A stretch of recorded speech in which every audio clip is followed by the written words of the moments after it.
because a lot of schools don't do these things. I've seen some of those books that Right. they give the players. Right. I mean, they're like this. Right, and again, our board members, Maria Jackson and Perry Harris, have been instrumental in accumulating all the materials, and it's something that gives to the player something to remember their experience by. Because we wish for them to. You're always a Terp, and we want them to come back, and fast breakers as well as directly with the basketball team is one way they can become involved also. So again, we have a lot of fun activities that are geared to the everyday fan. You don't have to be a heavy, heavy hitter, high roller to be part of this organization. And we do fun things, but foremost, we provide both interaction and support and outreach between the fan base and the team that I think is fairly unique these days. Now, do individual members of the Fast Breakers take it upon themselves? I'm going to put together a scrapbook for Mello. I'm going to do it for Rashid. I'm going to do it. If they are interested, they can contact me, and I can refer them to, again, Perry and Maria, who are in charge, and they can to tell them where our needs are. Obviously, most of the players have been assigned, but there's still one or two. They do wonderful work, and they do like eight each themselves. So, we could use the help. But there is a process and there is a tutorial they must go through. And if they're still interested and they become a member, they're most certainly welcome to do so. And one of the things we do is the people who do the scrapbooks do get to meet their players. And I would hope so. And speak with them. No. Yeah, it's not just here, give us the book and go away. No. So again, this is a way for fans to interact with the player in an improved setting, and really get to know the person that you see on TV or down on the court. Where's your next bus trip going to be? Probably not till next year, because just again the proximity. Schedule-wise, we're thinking Ohio State, but that's 8 hours on the bus each way, and through the Western. Really get to know your Western Pennsylvania in the end of January. 8 hours in the bus. Hey, I'll get to know you really well. Yeah. But next season we have a tournament up in New York again. We have Penn State and Rutgers, which are certainly drivable distances. I got you. We're also contemplating that next year the Big Ten tournament is in Washington, D.C., so, we'll probably put together some ticket packages or certainly raffle away tickets to that event also. So, each season there is always a compelling reason to join and not just support the team, but just participate with other fans in supporting Maryland basketball and fun, family-friendly atmosphere. Yes. Fabian, thank you very much, man. I thank you for the time. That's good promotion for the group. They do a great job. Right. And let's hope that you continue to get more and more people involved with the Fast Break. We have more members this year, but Nina's challenged me to grow it a lot bigger. So again, umdfastbreakers.com. There's all the information there, including a membership application. You can fill it out and send it in, and away we go. Thank you, buddy. I appreciate it. Thank you. Okay, thank you. One of the interesting members of our Maryland basketball team is Varun Ram. He did something in the off-season, and he will continue to do it. He goes back to India and conducts clinics for the young kids of India. We will hear that story from Varun Ram when we come back on the Mark Turgeon Radio Show from Buffalo Wild Wings in College Park. Johnny Holiday. In the basketball court. Well, the success of this team would not be possible without the efforts and the focus, the dedication of guys like Varun Ram. Not only what he does on the court, but off the court. And Varun, when you talk about something that I'm sure is dear to your heart, it's helping young kids, helping kids that don't have as much as perhaps you had when you were growing up. And you went back to India for the past 2 summers and volunteered with something called Hoops Creating Hope. Yeah. Well, I mean, basketball is bigger than just wins and losses. The impact you can make on lives with the game of basketball is unbelievable. And that's kind of the goal of Hoops Creating Hope, is to make an impact and just understand the bigger picture of basketball and what's out there. Were these kids? Yes, these were kids ages I think 8 to 15, basketball. It's not there's not a huge sports culture in India, just because there's not a focus on the things you can learn from sports outside of just becoming a professional athlete. They don't really understand, I guess, the things you can learn, like teamwork, discipline, dedication, and just the skills you can learn from the sport of basketball. And that's kind of the focus that we had going to India with this program. So do the kids have any skills at all over there as far as basketball is concerned? There's definitely some athletes, but basketball's not very big in India right now. Except you are. Yeah. So they have the passions there. Enthusiasm and the work ethic. That's all there. But I think you'll see, moving forward, you'll see a lot more Indian basketball players. Well, I'm thinking if those kids look at you and say, Varun Ram, he's playing at a major university at the highest level there is in basketball, University of Maryland. If he can do it, maybe I can do it. Yeah, I mean, you look at me and you see a 5'9", not that big of a guy, physically dominating guy, but I've been able to, fortunately, play at this level, and so you see me and you're like, if he can do it, anyone can do it. So. The game against Valparaiso last year will be one you will never forget, nor will any Maryland basketball fans. Of the highlights you've had in your time here, would that be the top one? That's got to be the best one. I mean, that was the NCAA tournament. That's what you dream about, growing up is, playing in a game like that, and getting the opportunity to do that and make a play has just been unbelievable. You have played every game this year except 2 games. You never got to those 2, but every other game you've contributed. And the thing I love about this team is watching when you guys are out there.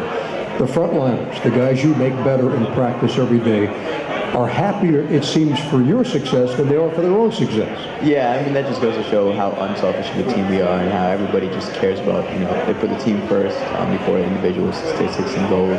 And yeah, just to see the pictures at the end of the game when, Trevor hits a 3 or someone hits a bucket from the Scott team, and to look at the bench and see their reactions, it's priceless. Was it hard to make the decision to come back for another year?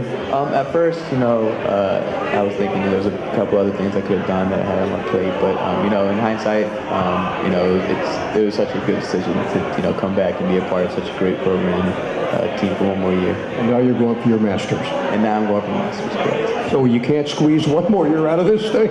If there's one more year to squeeze out of this thing, I will find it. That's Varun Ram, a key member of this Maryland basketball team who logged a lot of minutes against Michigan the other night. When we come back, we'll talk to head coach Mark Turgeon about the Wisconsin game and also about the Michigan game in just a moment.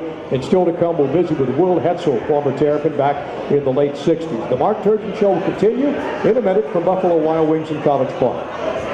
Everybody, Johnny Holliday along with Maryland's head basketball coach Mark Turgeon. We're at Buffalo Wild Wings in College Park for the Mark Turgeon Radio Show. We'll talk a little bit about the Wisconsin game and the Michigan game right now. And Coach Turgeon, brought to you by Toyota. Let's go places. You go to Wisconsin, Coach, and you come away with, first of all, before we do that, you just came from a very, very special event at Maryland for Special Olympics. Yeah, it was great, Johnny. We haven't done it since I've been here. I've been wanting to do it, and we had 42 Special Olympic athletes. I think there's 7,169 Special Olympic athletes in the state of Maryland, and we had 42 here today. And we put on a clinic with them after practice, and then they were playing some pickup games, and it was a good number, 42. You could almost learn everybody's name and get a good feel for them. And our guys were doing a great job with it, so it's just a lot of fun, Johnny. It's Michael gave a speech, says he talked about all the players and what a thrill it was for them to be on the same court as our athletes, and then it was just a really good clinic and a really good day. So really proud of my players. They did a great job with it. It was a lot of fun. Puts things in perspective, doesn't it? It does. Yeah. It puts things into perspective, and we take life a little too serious sometimes. Oh, yeah. And they let us know how to enjoy life a little bit. So a lot of smiles, a lot of hugs going on. So it was good. I think it was really good for my athletes to see, just how blessed they are to have the abilities that they have and where they are. So Johnny, it was really, really good. And I wish we could do it once a week. Yeah, Not once a year, but I'm I'm sure it's something we'll continue to do. So you go to Wisconsin, you win by 3. You go to Michigan, you lose by 3. The tale of two games, huh? Yeah. The Wisconsin game was a tough game, very physical game. Didn't get control of it till late. Got control of the game, and then built it up to 8 and had the ball a couple times and just couldn't put them away. And didn't like the way we finished that game, but of course Mello made the big shot, and it was a tough turnaround. We flew home Saturday from Wisconsin, and we had to be in Michigan for a 9 o'clock game. I thought our energy level was good. I thought we tried. It was a tough matchup for us. They made a lot of shots early. The Zach Irvin kid got hot and made it real difficult on us. And our guys fought back, got down 11, I think, in the second half, fought back. 13. Yeah. Took a 1-point lead. And, we're really feeling good about ourselves. We just didn't get it done in that game. So it was disappointing. Rashid had a shot to tie it at the end, hit back rim, looked good. But I thought Michigan played better than us and deserved to win that game. And Rashid shooting the best number on this basketball team from three-point range. Yeah, almost 50%. Yeah, and he just made a couple. Yeah. And so we got the matchup we wanted and got a good look. And, just didn't go in. So, it's disappointing. Hopefully it'll refocus us. We did a lot of things wrong defensively in the game. We did a lot of things wrong rebounding in the game. We missed a lot of shots that we normally make in that game. And, it just kind of steamrolled. But I thought Michigan was prepared. I thought they did a great job. Yeah. Played without Levert. They had guys step up and make plays. The Walton kid was terrific. So, 1-1 on the road trip.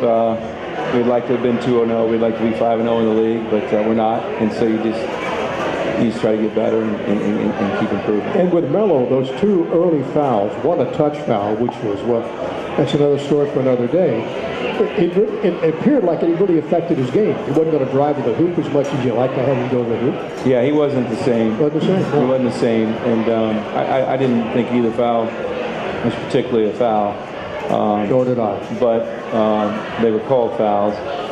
And we stayed close. So I kept Mello out of the game. And I played him a little bit off and on offense, defense the last 3 minutes. But no, he wasn't the same. He never got in flow. Could never get to the rim.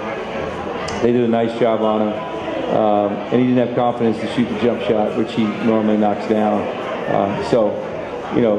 For Mello to play the way he did and get in foul trouble, and for us still to have a chance in that game, it shows a lot about our team. So it was disappointing. It was disappointing for him to get in foul trouble. It was good for us to learn how to play without him. Yeah. Varun obviously came in, gave us really good minutes, defended well, gave us a chance to match up a little bit better with Michigan. And we'll be a better team because of it, Sure. because of what happened. You just sometimes like to win and become a better team. But Jake and Diamond doubles for both times. Yeah, Jake was Jake played terrific. well. Jake was terrific. He made some shots. Had a couple rim out late on him. Diamond changed the game. Yeah, he was just a force inside. Got to the foul line. It was probably his best game defensively too. So he was terrific. And then Robert was really playing well offensively too around the rim. But it was really hard for me to play all three of those guys together, because of the matchup problems we were having. So we just had to figure it out in the second half. We went small lineup. Jared didn't shoot the ball well. We need him to start shooting the ball a little bit better. But I like my team. We're going to continue to get better and grow and hopefully play well on Saturday. You mentioned the fact that how tough it is to play on the road, especially in any conference. And you go into a place like that, they only seat like 12,700. Seems like there's 25,000 of them. They got into it. Yeah, people are fired up for us. Oh, absolutely. And, everybody's going to be fired up for you. Yeah. Number 3 in your back. Yeah, and they ran some things they haven't been running. They had extra time to prepare. They played Thursday. They didn't play over the weekend. We did. It's part of it. Last year we had one of our best wins was against Wisconsin, and we didn't play the weekend before, and they had to. Right. So it's part of college basketball, but they made some tough shots. Second half they only made 4, and 3 of them were pretty closely guarded. And I thought we let them get free in the first half a little bit, but second half we guarded better. But yeah, they're coming after us. It's the way it's going to be. I think we're handling it pretty well. We just didn't handle it great. We didn't play our best game on Tuesday night. We're going to take a break. We'll come back. We'll visit with a former Terrapin, Will Hetzel. We'll join him on the telephone in just a couple of minutes. The Mark Turgeon Show continues from Buffalo Wild Wings in College Park after these messages. Welcome back to the Mark Turgeon Radio Show on the Maryland Sports Radio Network. The Mark Turgeon Radio Show is brought to you by these network broadcast partners. Capital One Bank, the official bank of Maryland Athletics, and by Toyota. Let's go places. Now, once again, live from Buffalo Wild Wings in College Park, here's Mark Turgeon and Johnny Holiday. And tonight we visit with former Terrapin Will Hetzel, all brought to you by Capital One Bank, and that's the official bank of Maryland Athletics. Will Hetzel played for Maryland back in the late 60s, 67, 68, 68, 69, 69, and 70. Still the second best single season mark average-wise in school history at 23 points a game. Will, good evening. How are you? Good evening. Great. Thanks for having me on the show, Johnny. Well, it's great to have you. Coach Turgeon's alongside here, and you went to Landon School. You stayed home, huh? That's right. Right in Maryland, right down the road. Absolutely. Hey, Will, how you doing, bud? Good, Coach. Listen, congratulations on this fantastic start. I understand it's the best in the school's history. It was until Tuesday night. I don't know where we are now, but yeah, it was a great start. We got a nice team, and for the most part, we've taken care of business. But I appreciate you saying that, and it's been a fun team to coach. If I had a scorer like you, we might be undefeated. Well, I don't know if I could make the starting team. You got so many great players there. Yeah, we have a nice group. But I really appreciate you coming on our show, and this is important to us. We're trying to get as many former players involved in our program as we can, and you coming on is a great help for us. Thanks, Will. My pleasure. I'd like to say hello to my old teammate and friend Rodney Hurst, and Walt Williams and Juan Dixon and all the other great players over the years. Got a good group. Hey, when you look about players, teammates you had, Joe Harrington played with you, Tom Milroy played with you, Charlie Blank played with you, Sparky Stills and Mickey Wilds, and Harvey Sanders. That's right. I knew them all well, especially Joe Harrington. He was a senior when I was a freshman. But Jay McMillan I was also close to, and Gary Ward. So there were a lot of terrific coaches. Gary Williams was on that team as well. So that whole group, when I was a freshman, many of them went on to be college coaches and succeed really well. You had 24 rebounds against West Virginia. Do you recall that game at all? Yes, I do. I couldn't make a shot, but I got all the rebounds. Diamond Stone's doing that for me. He'll miss his first one, so he get a rebound, and he can still shoot 50%. Did you do that too, Will? That's terrific. He's a great player. He's going to be terrific. Isn't he good? Yeah, he's a great kid, too. Well, you got to tell the story. You played for Frank Fellows your last couple of years, and the last year you played for Lefty. And you and Lefty reportedly did not have the most cordial relationships when you were playing with a left-hander, that things kind of evened out as you went along in your senior year. But he sat you down, didn't he, to start the year? Yes. He benched me the first 6 games of the season in my senior year. I was coming off the greatest junior year in the school's history, and he put me out at guard. And I had never played guard in my life, especially defensively. And when I could not cover an opposing guard, the shooting guard on the other team, he said, well, you're bad on defense, so I'm not going to start you. But that was his choice. I blame myself largely for not reaching out to him more and attempting to have a better rapport with him. And he had coached my brother earlier. My brother may have been his greatest player ever. He was a first-team All-American. And I should have known better. I knew him ever since junior high school. So both of us were, I think, poor diplomats. But we worked it out, and eventually we closed the season and did pretty well, and I wound up making All-ACC second team that year. And I guess when you hit the jump shot against Duke to beat Duke 52-50, that kind of paved the way for a nice relationship? He loved that. See, he went to Duke himself, and he wanted to beat Duke more than any other team. We all he really appreciated that last second shot against Duke. Well, what has impressed you about this basketball? I'm sure you had a chance to watch a lot of our games on television or listen to them on the radio. And what do you like about this team we got? It reminds me of the Lucas McMillan Elmore team, which was the second or third best team in the nation behind UCLA and NC State back in the 70s. And I love the front line. Carter and Lehman and Diamond Stone. This is a tremendous front line, and I like the way that the offense is attempting to get the ball into the big men. A lot of teams don't do that. They'll settle for the three-point shot. But I think the percentages are with the closer shot. So I'm sort of old school concerning that. Yeah, and we've done a nice job with that, playing inside out. And there's such good players to play through, and it helps, you know, when you have good shooters out there that can, and allows them to play one-on-one on the post. And then we're able to spread the floor too, because Robert can shoot it a little bit. And he probably took a few too many threes against Michigan, but we had some open looks there late. But it is a great front line, especially the way Jake played the other night. Diamond and Robert, they were all terrific in that Michigan game. Coach, have you ever played zone defense? Only a necessity. Only a necessity. Yeah. We've done a little bit this year. We play a 1-3-1. We played a little bit. We've actually played more zone this year than I've ever played. Well, your rebounding is so strong. I think you could limit. You know, I'm not telling you what to do or anything. But I think you could limit. You know, the offensive rebounding enormously. You've got so many good rebounders and height. That, you know, I don't know, maybe mix it up a little bit. I wish I could sit there with you and discuss the game as it's going on, but I'm sure pulling for you every minute, I'll tell you that. I appreciate it. We don't do a very good job boxing out. It's something we really worked on hard today. We had as many bad or no box outs as we had good box outs versus Michigan, so you know, we got some work to do there. We got all these big bodies, but we're not putting bodies on people, so. But I appreciate it. We got a lot. We're a work in progress. We got a ways to go, but we're getting better.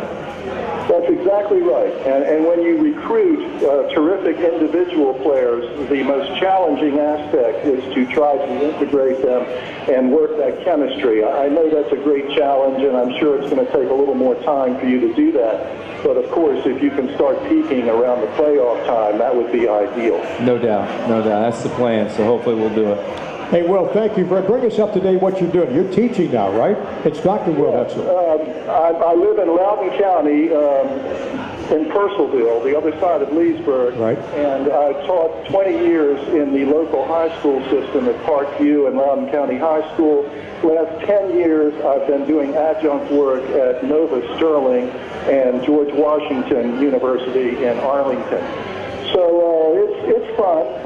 I'm semi-retired and enjoying that, and it allows me more time to watch more games, as a matter of fact. And if you travel to the Rock and Roll Hall of Fame, his paper, The Romanticism in 60s Rock, Literary Tradition in Anglo-American Folk and Rock Lyrics, is in the Rock and Roll Hall of Fame. Isn't that amazing? I never dreamed that they would be interested in that dissertation. I'm just thrilled that they include that in their library. Well, Will, we look forward to seeing you when you come out to a game sometime. Be sure and stop by, and I know Coach would love to shake your hand as well. I'll be there this Saturday as the honorary captain. Oh, that's right. Oh, that's fantastic. right. Honorary captain on Saturday. Hey, Will, thank you very much. When you talk to your brother, give me my best, too. I will. Thank you so much for having me, Johnny. And, Coach, good luck on Saturday, okay? Thanks, Will. I look forward to meeting you. Take care. Will Hetzel, thank you very much, Will. We really appreciate it, bud. In 1968 and 69, he averaged 23 points a game and pulled down 12 rebounds a game. One of the all-time greats to play at Maryland with Gary Williams and Harvey Sanders and all these other guys, Rod Horst and Joe Harrington. We'll come back. We have some emails for Coach Turgeon in just a minute on the Terrapin Sports Radio Network.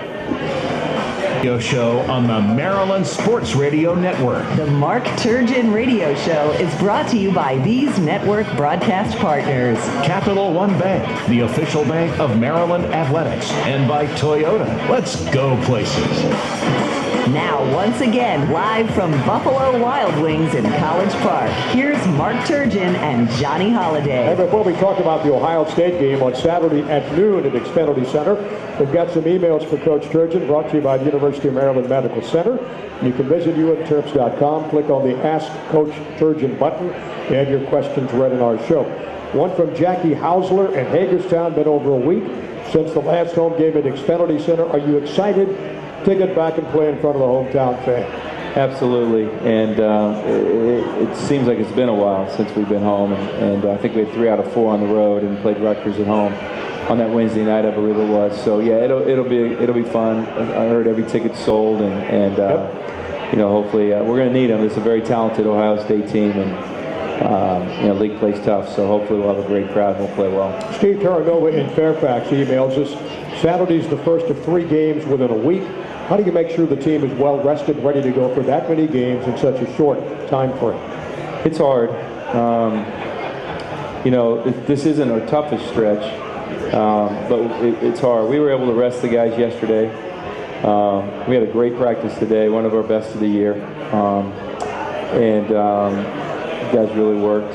And tomorrow we'll start preparing for Ohio State, get their legs back underneath them, and get ready for that noon game. But it's tough. Then we got to turn around and play Tuesday, like he was saying, against the Northwestern team. The thing that'll help us for Tuesday is we just played them a couple weeks ago. Yes. So preparation for them and us is going to be a lot easier than it was the first time through. We will come back. We'll talk about Ohio State. The Buckeyes come to town 12-6, fresh off a win over Rutgers last night, 94-68. We'll take a look at the Buckeyes and the Terrapins matchup with the coach in just a minute on the Terrapin Sports Radio Network. Is brought to you by these network broadcast partners. Capital One Bank, the official bank of Maryland Athletics, and by Toyota. Let's go places. Now, once again, live from Buffalo Wild Wings in College Park, here's Mark Turgeon and Johnny Holiday. And checking the Miller Coors Cold Hard Fact Series history, the series history between Maryland and Ohio State. The Terrapins have won 2. The Buckeyes have won 5, including last year in Columbus. And they come in, coach, with 6 guys in double figures. Very, very talented team. I don't know if we'll play a more talented team in our league. Almost everybody on their roster is probably a top 100. They have quite a few top 50, and they have quite a few top 25 players on their roster there. Great talent. They're getting better. Probably one of the most improved teams in the country the last 6 weeks, off to a 4-1 start in our league. And, you know, league plays tough. It is what it is. So we're going to have to be ready and prepared. And you know, they whipped us pretty good last year at their place. So hopefully we'll be ready for them. Looking at the size, Thompson goes 6'11", Cato Bates, Diop goes 6'7", Loving goes 6'7", Tate goes 6'4". Yeah, Tate's their power forward is 6'4". He's, I think, the shortest starter, but he's really good on the low block. And the point guard, Jaquan Lyle, is a good player. They're big. They're big. They're good. They got good players, good coach.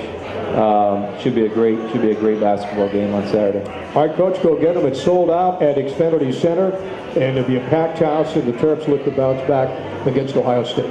Yeah, I just want to play better, Johnny, and we're looking forward to it, and our guys will be ready. Thanks, Johnny. Thank you. Coach Mark Turgeon with us tonight, fresh off that wonderful experience this evening with the Special Olympics youngsters at Xfinity Center. The Maryland women tonight defeated Michigan, incidentally, in Ann Arbor, 74-67. We hope you'll join us at 11:30 this coming Saturday morning. Join Walt Williams, Chris Nockey, and yours truly for the broadcast of Maryland against Ohio State. Tom Marquito's been alongside, and Tish Wright's been up in our studios in Baltimore. For Coach Turgeon, and for Tom, and for Will Hetzel, Johnny Holiday, good night. The Mark Turgeon